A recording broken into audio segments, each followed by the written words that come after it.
Die Apothekerin ist hintern Martin her, aber der will ihrer nix. Die Rosi fängt als Bürgermeisterin in der Dienststube an, aber da verreckt die Druckmaschine. Also holt sie sich ein Breidesign und arbeitet damit.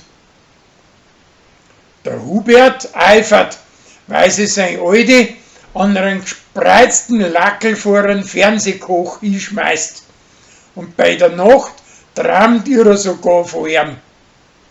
Also schenkt er ihr einen Blärmebuschen und einen Schokoladenpudding.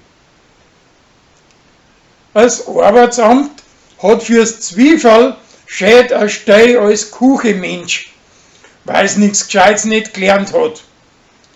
Weil es aber die Nase noch so weit oben hat, putzt ihm etwas Besseres ein.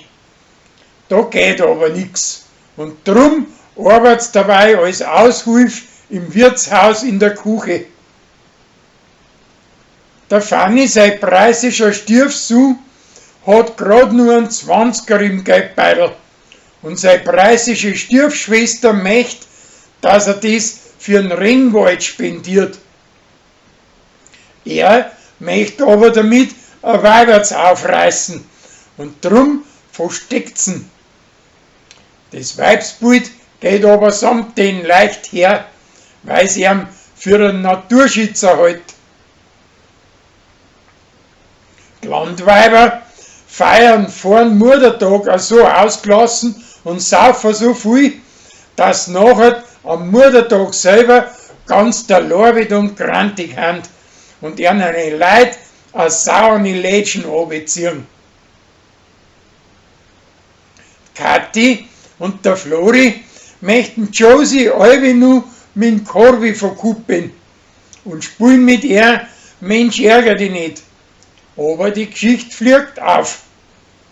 Danach wird ein Korbi sein Ral tachet und Josie mit den anderen Schandi bringt sie ihm wieder zurück.